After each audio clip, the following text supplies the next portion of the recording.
would have hoped if I started this with my mic turned on. Hello and welcome back to my YouTube channel, where today we are looking at Morrisson, the UK trap artist, and his first ever full-length album, British Trap Royalty. So, UK rapper Morrisson comes from London, England. He's had several singles in the UK charts around 2020 to 2021, while also being in the top 40 of the UK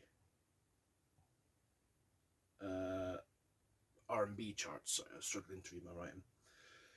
His 2021 song, House and Garage, featuring H, reached 46 on the charts. He's also collaborated with many big names in the UK scene like Bugsy Malone, Giggs, Headie One, Krypton Conan, Gets, Tion Wayne, and many more. He's been active from the years 2008 to present, with one album being British Trap Royalty, which was released in the 19th of July 2024, one EP called Guilty, which was released on the 20th of August 2021, and a few singles here and there mixed throughout that. This album is a 21 song endeavour with 1 hour and 6 minutes of runtime. So, without further ado, let's get into this. Track 1 is an intro. It's just shy of 2 minutes long, and the intro feels like a bit of a parody of a Queen's speech, a Queen knighting someone, and it's all themed and aimed around that idea of being British trap royalty and what he's done for the road and what he's seen and been through and helped with and stuff like that. It's a fun vibe to kind of get you into the song, get you into the album. The second track is called My Life. It's 1 minute 40. It's a very short second track here, but it's got a bouncy beat, solid flow, and it's just kind of a look at the things that Morrison's been through and seen. And, you know, done, I guess, as well, with him kind of wishing that a lot of it wasn't real and saying that he doesn't like some of it, I guess. Track 3 is called Listen Up, which is just under 3.5 minutes. That's a slow start on this one, which then evolves into the, like, your normal trap style beat. It's bassy at times, it's bouncy, it drops out, it comes back to keep the like beat flowing and moving freely. Lyrically, he bigs himself up and calls out rappers that have been doing weird shit but somehow still have a career. It's got a good flow, it's an enjoyable track, and that's about all I had to say on that one. Track 4 is called Paranoid. This is about 2.5 minutes long. This features the artist Gets. It's a pretty slow start, and then it kind of leads to a spoken clip that sounds like it could be a sample of something. I'm not quite sure. After this, it kicks in with very heavy bassy filled beats. The flow is clean. It's well mixed. The lyrics talk about your normal themes for trap music, you know, his stint in jail, moving product, dealing with plugs, the paranoia that comes with that sort of lifestyle. You know, the second verse sees Gets, who gets a fairly good length verse.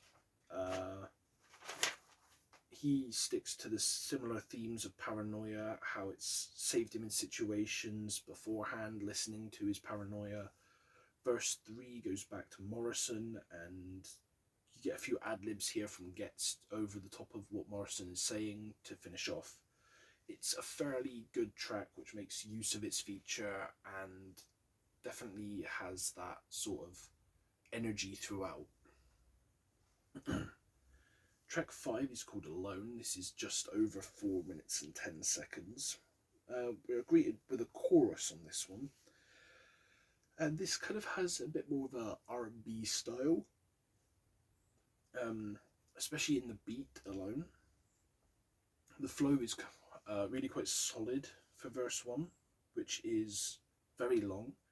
The song broaches the subject of betrayal, loneliness, depression, is even mildly touched on, but then he's like, I don't have that no more. It's kind of like this bleak look at things that have been seen and done, and how they've kind of like played a part of shaping him and what they've done to him in a way, I guess. Track 6 is called Council Houses. This is again just over about 2 minutes 18. We got a quick start with a very understated beat, and this is kind of a look of his younger years, and then it kind of goes back to dealing with the cops, the paranoia of things, weed. It's one massive long verse that kind of flows into a chorus and then an outro. A lot of this is just like really long. It's almost like one long song. Like a lot of it isn't laid out in verse chorus style. Some of these are literally just like verse, especially the shorter of the songs. Track 7 is called Hood's My Witness, and this is 3 minutes and 47 seconds. This features Tom Did It. Again, this has a softer start, a bit more mellow, which then this slow, subtle beat with these quicker bars being delivered over it. It's still your stereotypical drug talk, etc., with this soulful sung chorus. Verse 2 starts talking about his signing, and then more looking into dealing, the loss of his brother, other things that he tends to talk about. There's like an electric guitar in the back of the chorus on this one as well, which I thought was quite a nice touch. It differentiates itself from other songs on the album where there isn't that little bit of like rockiness or anything that steps away from the typical trap beat tropes, I guess. Track 8 is called Broken Homes. This is just under 4 minutes. And this features an artist called Jordan, but sees a chorus from Morrisson kick it off, and it repeats the same same line several times. Verse 1 then comes in, and it looks at promises the devil made Morrisson, but ended up being the complete opposite. For example, some of it is, he sold me the sun, then gave me rain. He sold me pleasure, then gave me pain. And that kind of like similar scheme of laying it out, where he's like, he gave me this, then I got this, stays for several lines. I think there's like 8 in total, where it's like, he promised me this, he gave me this. And it follows this pattern and carries on talking about, living in bandos or dealing in bandos and having to deal with the devil's dandruff. We get another chorus where we get Jordan's verse, and this looks at his blow up, the things he did for the streets, but then he questions how a good home could turn bad so easily, talking about not being able to survive off of benefits and interest, loans, debt that mounts up, debt collectors threatening to take your shit. And he even talks about a story where this really good mum who looked after her kids gets into debt troubles, so she ends up having to go into a life of sex work to pay for her debts and stuff. But because of that, she then falls into heroin usage, and how that then ends up ruining her life because she was trying to provide for her family by doing this one thing, which then led her down the wrong rabbit hole and ruined everything. And again, it's kind of a bleak look at a lot of things that tend to happen to people. It's a very well written track, very well delivered track from both Morrison and Jordan. I quite enjoyed this one. We get an outro that's like a voice message on an EE answer phone as well to end this, which gave me a good chuckle, because who doesn't love EE? That is a lie. Moving on from there, we have track 9, which is called 100 Crops. This is 3.5 minutes long. We see another feature here, this time from Slim. A more regular trap beat welcomes us on this track, with bass and everything going on. And it has these like hi-hats, I think they are, which kind of like, again, add a bit more depth to the layers of the track. The flows on this one are pretty fast. One line made me laugh where he goes, "I'll make your crop go missing like it's Madeline," obviously a reference to Madeleine McCann, which I know to some people probably wouldn't find a joke like that funny, but you know, a lot of us Brits tend to make jokes out of very dark situations, so it's the sort of thing I appreciate.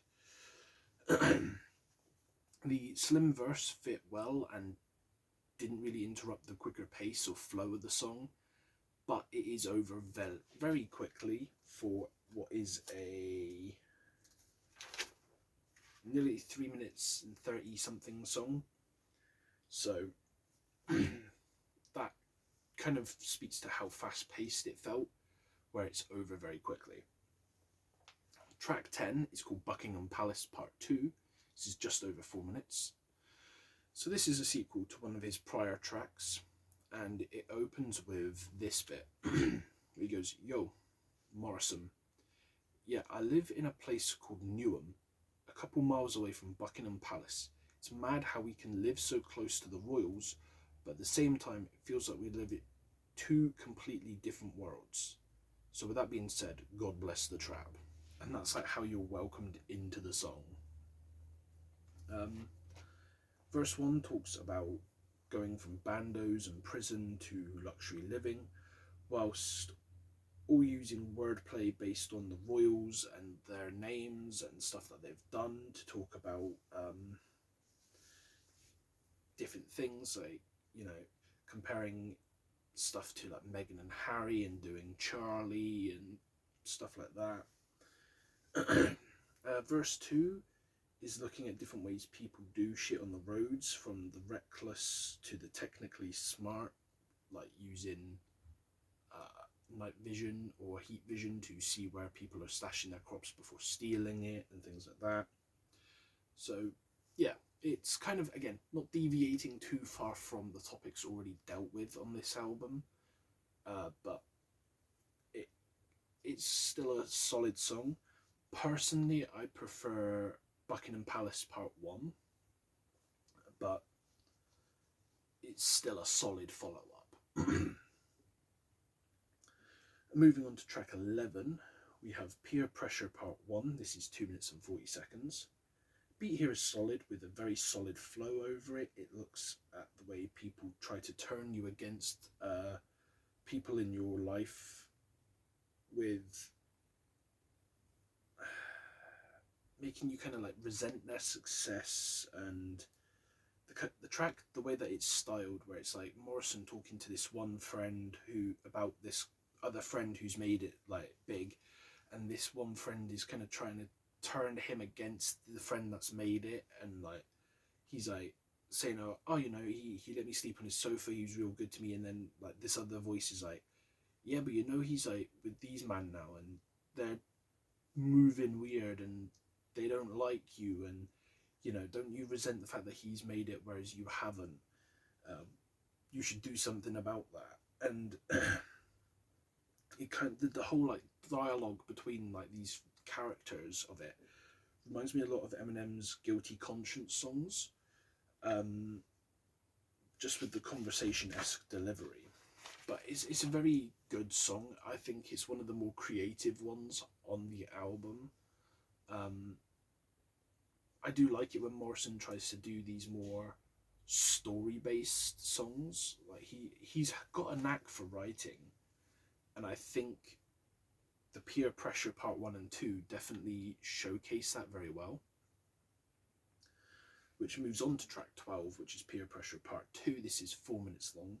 So we carry on immediately from Part 1, which is obviously the conversation and this one friend turning Morrison against this friend that's made it bigger.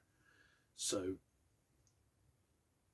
we immediately follow for where we left off, where the main character of that one was saying like, oh well, I know where he lives, you know,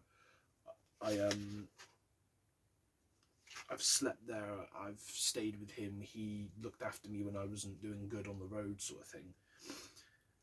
And now the same group are off to rob the person that they've turned the friend against.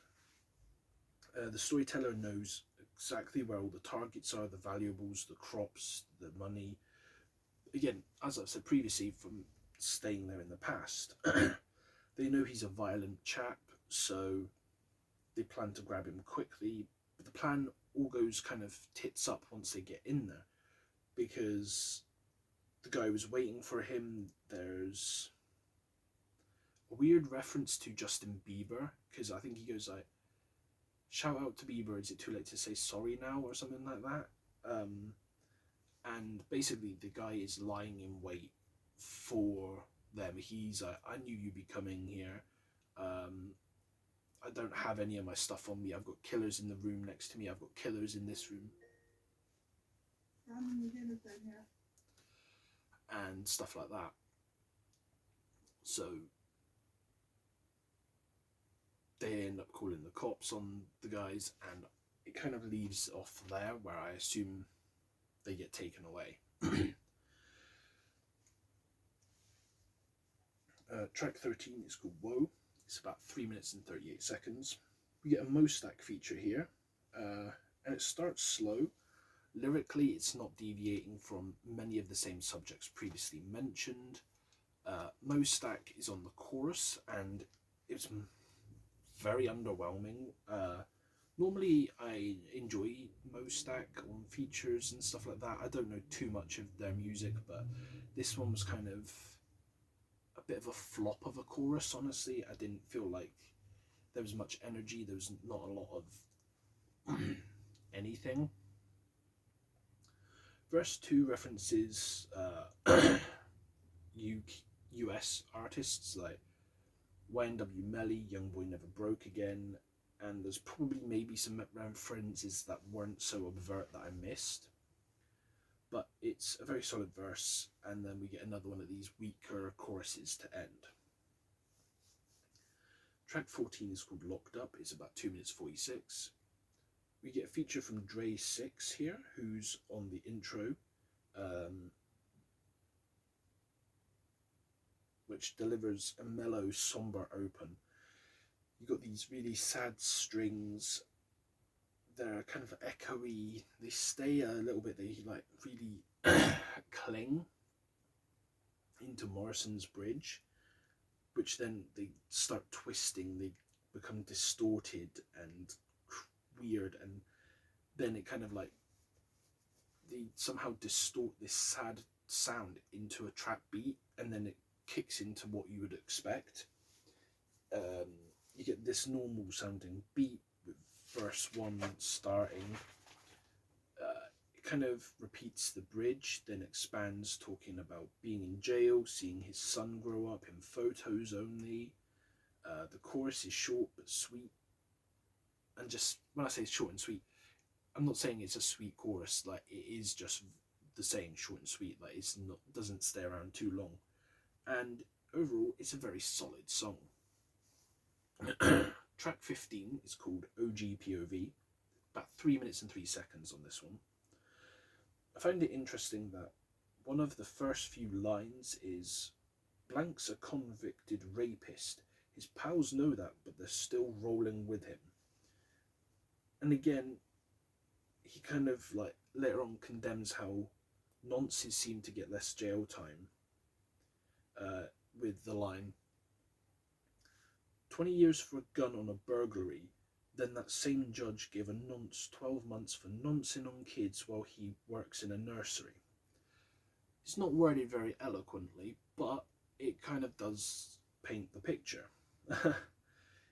And it's kind of refreshing to see, you know, someone calling out a convicted rapist or nonces and stuff like this in a genre where it is kind of like more glorifying bad things, but obviously even people that glorify bad stuff are against two specific things, especially in prisons, and that is rapists and nonces a lot of the time.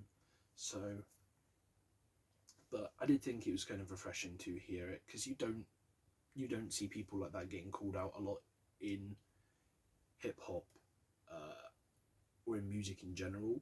So yeah, the rest of verse 1 and 2 is pretty standard after that, and I didn't have too much more to say. Moving on from there, we have track 16, which is Leveled Up Daily Duppy Part 1. This is about 2 minutes and 20 seconds. Get a little intro, then verse 1 kicks in, the beat is super solid, the flow is fast paced, and it goes mad quick. Like, you flow from the intro to a chorus to verse to chorus again, and it's a solid showing from Morrisson. Kind of like more just embraces his skill set in keeping a flow going and stuff like that.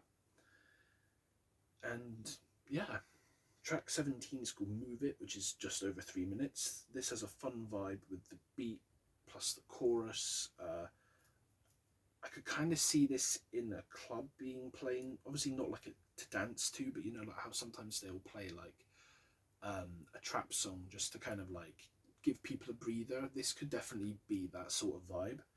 I really enjoyed this one. I definitely could see myself listening to it again. Track 18 is called Mary Jane, and this is just shy of 4 minutes. So we get a double whammy feature here with Dre 6 back again and Steel Bangles, I think they're called. As well, we start with the intro announcing this is going to be a softer side on the show. That it's for a special someone to Morrisson. There's a solid beat that's a good mix of soft and like more minimalistic with that trap styling. The Dre 6 chorus is soft and solid and really fits the vibe. The song progresses, it seems clearer and clearer as you go along. In my opinion, that this is maybe, and I know the name of the song probably gives it away, but it seems like they're talking about weed in the personification of it being someone that's been good to them and looked after them, and a bit more romantically and romanticizing it. I mean, honestly, I could be wrong, and it could genuinely be all just references to somebody that Morrisson had romantic or romanticized feelings for that helped him in his life. But it does seem to me that it could be the personification of marijuana. Towards the end, we get this drum and bass style outro to finish, and I thought it was a very solid, overall, really good song. Track 19 is called Together. This is 3.5 minutes. We get another feature here which sees Slow, I think they're called. It is S''low on the track, and again, this has a little bit of a slower beat that remains trappy at the same time. The flow is quick paced, but the lyrics again are of robbing and shit with someone who's got your back and got your side, and how, you know, better together than alone. Slow has a good verse that follows the same vibes, the same flow and rhythm, and again, it's a good song. But a lot of these 21 songs stick to the same small handful of topics, and there's not a lot of deviation. So it does become very repetitive, and I did have to split listening to this album over 2 days. Track 20 we see is called Evil, EVOL. This is 2 minutes 44. Beat is bassy and bouncy, verse 1 flows directly into verse 2, and it never really comes off the gas, but the lyrics aren't too different to all of the other stuff, but again it's still a vibe. And Morrisson kind of talks about, you know, how where he's from it's evil, which is love spelled backwards and stuff like that. Track 21, the final track on this album, is called Clout. It's a Daily Duppy Part 2, and this is 2.5 minutes long. The final track on this 21 song, Behemoth, starts with strings, and then the beat kicks in. This flows well, the production is clean as fuck, and he kind of talks about how he does good deeds for people on the streets, but he won't film it for clout like other rappers do and stuff like that. And it's kind of being like, you know, I do a lot of good for people, but I don't want the recognition of doing it, so, or I don't fake it, so I don't record it. Which, yeah, fair play, like, you know. Again, it's a good song. It ends well. So, my final thoughts. I really like Morrisson. I've listened to a lot of his music for quite a while now. As an artist, I think he's really good, but I did feel like 21 songs, all dealing with the similar subject matter, was maybe a bit too much, especially for a first album. Cover to cover, like I said, it was quite a slog to get through. Normally I could sit through something like this fairly easily, but that is my main criticism, is the subject matter was not much different from all of these. I would say I feel like Morrisson really could do well from the storytelling side of music as well, because he has a very good knack for that, especially seen with Peer Pressure Part 1 and 2, where we follow this character that again was peer pressured into turning on a friend and robbing him, and how it goes wrong. So I would like to see Morrisson delve more into that, like, more storytelling side of the trap music, where, you know, it's a bit more in depth. I really like that. And I'd say my top 4 songs were Move It, Clout, Mary Jane, and Broken Homes. So that is that for this video. I will see you guys again in the next video very soon. And remember to stay safe out there, my friends. Goodbye.